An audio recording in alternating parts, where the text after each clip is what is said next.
everyone. Welcome to Tavern Tales. This is Irvin's first time being a part of this. We thought it'd be special to have an outside player's insight into our game. He mods for the stream. He's been in the stream, so it's kind of interesting to see him actually now be a part of it. You're part of everything now. You have been more a part of the stream than I am, because I'm not even a mod for our own stream. So you have more power than I do, I think, now. But really, let's get to it. This episode was crazy. I think a lot of innuendos, a lot of shenanigans. It was really funny, especially compared to last episode, which was just straight up combat and just death. So I think this was a good relief from that. This was a lot of role play and off the rails stupidity. Oh yeah, definitely. So because the first thing we start off with, so if people don't know, so 2 weeks ago when Clavicus Kyle died, Chaplin, who's our normal Severn player, was not here. He was out of town, visiting family, and so Fang decided to auto drive him, play Severn.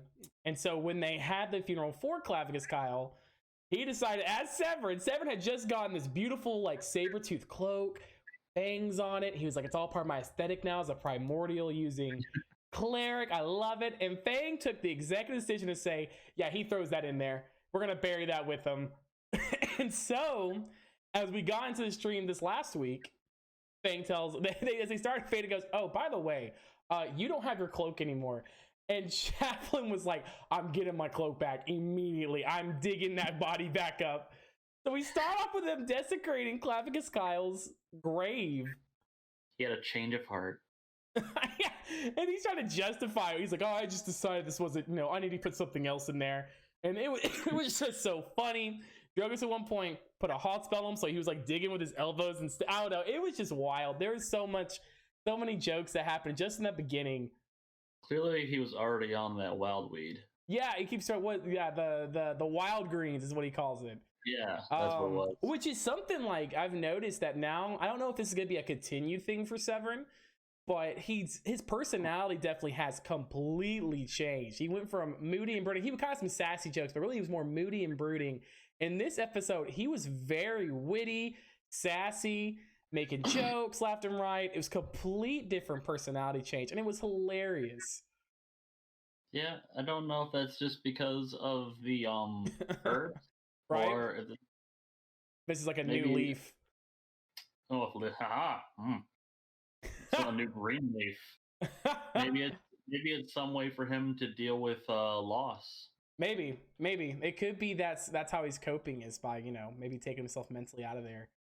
But definitely it was definitely yeah, that's kind of the thought to think about. Maybe there's some pain behind the humor, and it's his way of dealing with it. But after desecrating my Clavicus Kyle's corpse, not my corpse anymore, Clavicus Kyle's corpse, and throwing dirt back on him, getting his cloak out, they made their way to Fortuna. The corpse formerly of Kyle. Yeah, the corpse formerly known as Clavicus Kyle. They made their way to Fortuna. They got there that night, and instead of going straight away to your character, because they knew we were supposed to meet your character to deliver the gem, they decided to go to a shop and rest for the night, and then meet you the next day. Yeah, I don't remember if they bought anything, unfortunately, but I think they did. I know they mentioned Torrance wares to the guy about Hot and Shield, and I think they were trying to strike some deal with him too, but it didn't work out. But yeah. That's all I remember from that part. They're probably watch there be like a super funny joke or something happened there, and we totally just glassed over it. We had no clue. They attempted a name drop and it failed. They were like, tie it, Matt, and we're like, huh? What happened? But yeah, the next day they woke up and they approached the ship, and we immediately found out from there that it was called the Horsefish, and immediately said Horsefish. Faded as Carter had immediate reaction to it. So this was a ship obviously from his personal character backstory, which is great because we haven't got a lot of Carter backstory, only a little bits. This is the first actually big thing we've seen from his backstory. Yeah. But like I know he mentioned like there was a blood stain. Like they made very obvious there was a blood stain on the deck that he kind of stared at. So we know something happened. Something went down.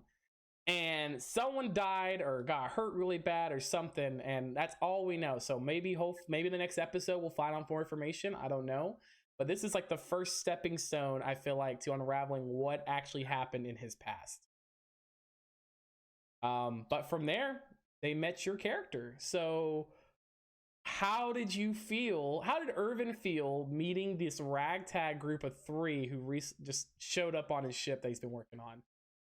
Well, I was told there was going to be 4, and this scruffy human guy just runs on the ship out of nowhere. I'm surprised that the guards, just stabbed that poor guy. But I mean, I guess it's okay. They're nice people. And once the other Dragon Man showed up, I kind of got the feeling like, hey, these are people I need. Do you have my gem? I need my gem to do this thing I was asked to do. Honestly, I didn't really pay much attention to the dragon guy being any different from those dragon guys. There's so many dragonborn in that guild, not guild. Order, whatever. Tomato, it's the same thing. Whatever Arathor wants to call it. and then they also have this cleric that also is following him. I'm like, oh, okay, it's a cleric, and he seems to be a little on something. It's a good start. All I really wanted at that point was my gem. Then I ran below deck, and my traveling guide showed up. Yes. To greet them as well. Yes, so you left to go do your thing. I left him alone with Lunnix, which I was like, oh, great. Which, let's just talk about Lunnix and Irvin, which is very interesting. They're very complete opposites. Because you have one who is like taking a vow to stay away from metal and nature and natural things and keep it in order. And you have one who is like, I'm going to use modern day magic and science and all these things to create better. Like, they both are wizards or magic, whatever you want to call it, in their own right, but they went completely different opposite ways. Yeah, Irvin's just trying to make whatever he wants to, whatever comes to his mind. He's all about inventing and making new technology and armor, which is why he has power armor. Yeah, he has a big old power suit, which kicks some ass later on. Yeah, and then Lunnix is over here just like, yep, natural things. This is how we keep it. This is what we do. Gods are assholes. Yeah, so Lunnix then was left alone, and that's when we introduced my new character, so freshly off the death of my last one. And Lunnix very much feels... Lunnix can sense something is wrong with the group. He can sense there's something there that has happened, but he doesn't know for sure, and he's not going to pry. Just over the years of being older, he kind of just can tell these things. But he definitely sees the group as, especially once he started figuring out, because part of his connection to Irvin was to guide him to the town. The reason he found Irvin is because he knew from his connection to the Fae and being a druid and stuff is that he needed there's an eruption to the balance. Something's happening, and so he needed to look for something. And so Irvin was lost in the woods, but Irvin was not in danger in the woods. Irvin was in danger from Irvin. Lunnix had to save the trees. Like, only you start the wildfires. I need to get you out of here. You need to leave now. But fireball. Oh, random squirrel. Oh. But through that, he's found his way to this Fortuna, and then he met these guys, and he's found through them that Kelemvor, Severin's old god, is in danger, and Kelemvor is the leader of death, and death is all a part, the cycle and balance stuff. So through that, Lunnix realizes, all right, I was meant to find these guys. These are the people. This is what the balance needs. It needs to be fixed through this. And so even though he might be kind of wary of them, and especially as things have progressed, he probably is kind of like, oh, definitely gotta learn my place and figure out how they actually react to the world and how they actually are as people. He knows this is the group he is supposed to find to be with. But yeah, after that, you came back and you're like ready to go, flip some switches, and then Carter was like, hey, or it was Carter or Drogo's, one of the two was like, hey, we should take this baby for a for a spin real fast. We should go take for a test drive. Yeah, except then they got derailed, and for some reason it was brought up that the priest did not have working. I don't even know how we got on that subject. I really don't remember. I think it was about. I think you mentioned something about like sort of was like, where's the mast of the ship with the sail and everything? And I think you're like, oh, it's over there. And then something of Sever just made some joke. No, I remember now. I believe there was talk about me fixing Arathor's arm, and then there was some innuendo about the arm, which Irvin and Lennox don't understand innuendo. No, they don't. We are not very good with other people. And there was some comment by Severin about not being able to have kids. Thanks for reminding him. And then we had to follow that to its natural conclusion of Severin being magically castrated by his order. And then so many jokes immediately. You whipped out the nut button, which blew their minds. I knew you had it, but I had forgotten about it. So when you made this joke before, but literally it blew all their minds the minute you hit it. They're all like, what? That exists? It does. It's technology. Yeah, this is the power of an artificer. We have nut buttons. But yeah, and it literally everyone started laughing. Literally, we had to take a break at that point because people just couldn't hold their laughter. Super funny. Again, this whole session was just hilarious. There's so many jokes in it. Yeah. And even when we tried to pick up the Make-A-Wish Foundation thing. Yeah. There's a bunch of wizards. Yeah, it mentions something about like, can you bring someone back? And you're like, oh, wish spell would do that. You know, I think they hand those out at the Make-A-Wish Foundation. It's a bunch of wizards. Oh my gosh. The cleric wish for his ability again. I want to apply for the Make-A-Wish. We can't do that. Here's a gift card to Olive Garden. $50. Sorry, you're dying. But after that, didn't we attempted? Well, we didn't attempt. We actually got the ship to move. Mm-hmm. You did. Going at a good speed, and then that scruffy man, who apparently the ship used to use a sail on his ship, asked me to make the ship go to top speed. I thought that was a bad idea, but he's like, "No, we have to test it all the way for Arathor." I'm like, "Good point." Turned out to not be a good point because no.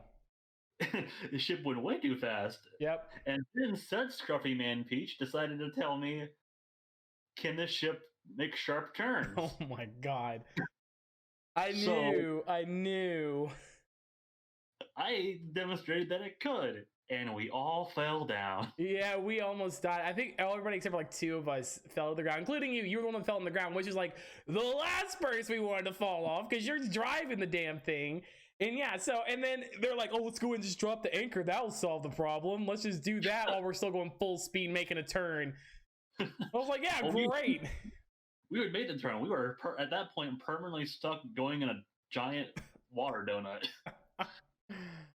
Jesus. Then we dropped the anchor going at that full speed. Yeah, no, it was awful. It was awful. But luckily, you were able to regain your balance and you fixed it. You saved it.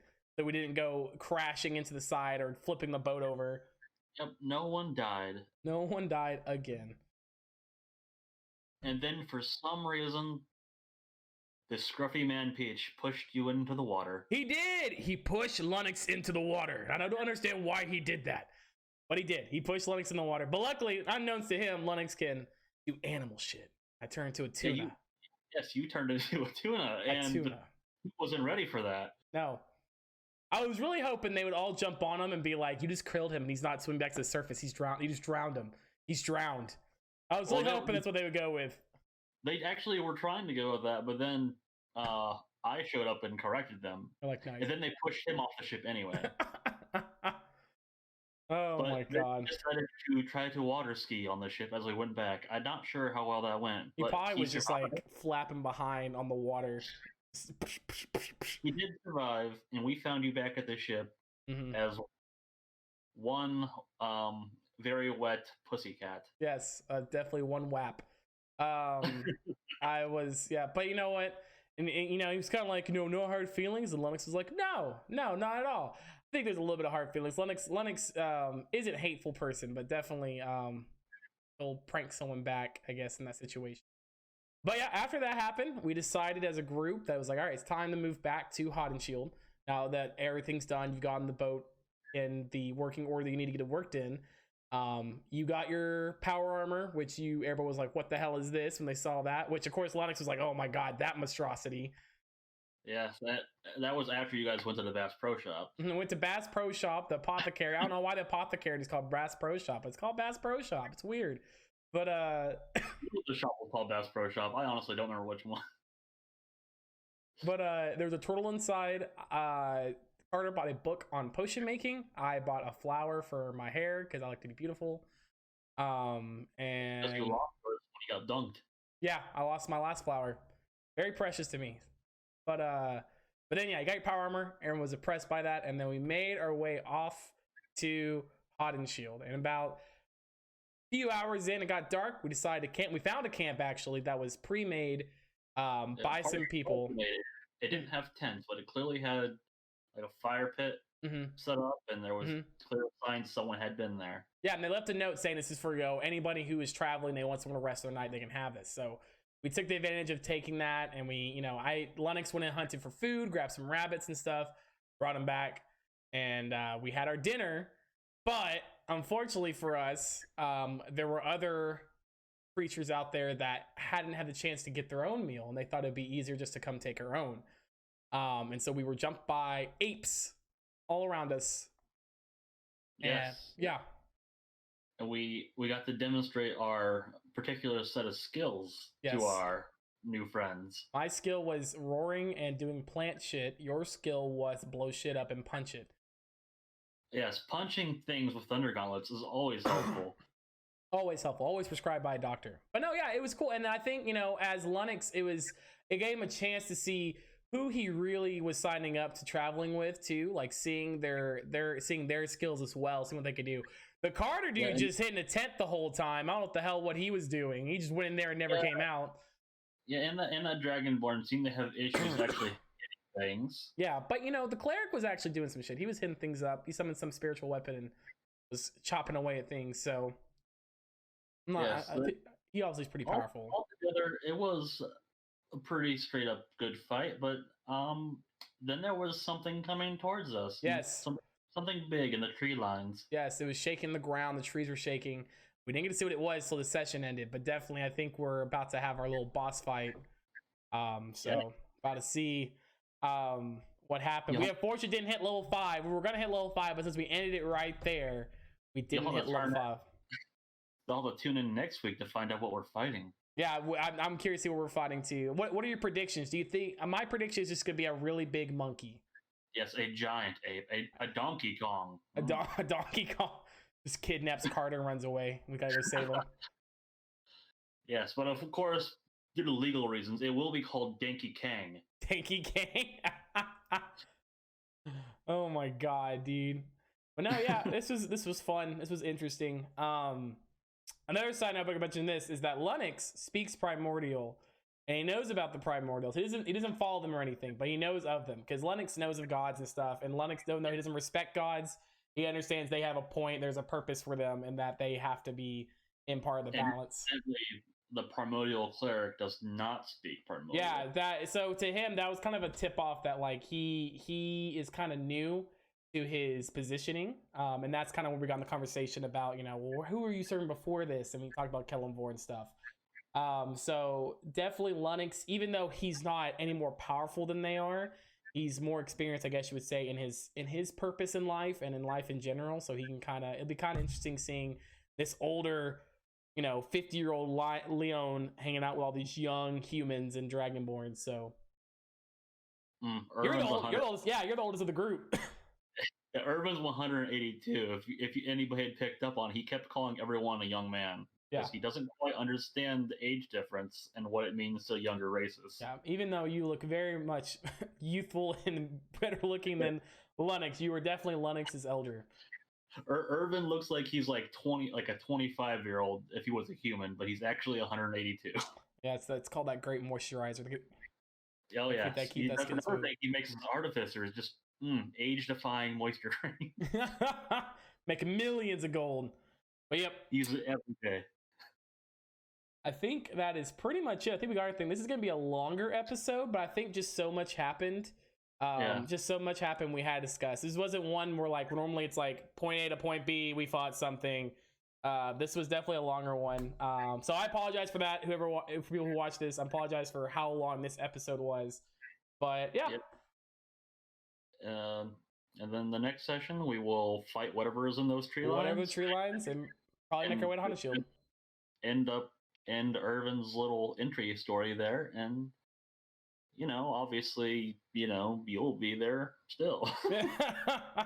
Yeah, definitely. We'll have to see, because I know you're on a permanent edition. Not yet, at least. We'll see. Maybe something will happen later on the line where you come back, but definitely interested to see where your takeout is going to be as Irvin. Yeah, Irvin will probably show up every once in a while as like a kind of like a vehicle to give the characters plot. I produce the plot.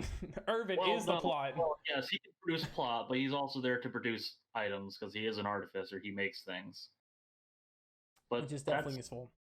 That's for down the road. Yep. All right. Again, sorry this is so long, guys. Thank y'all for sticking through it. We can't wait to see you guys on Wednesday, and can't wait to see you on the next Tavern Tales. Thank you so much. Good night.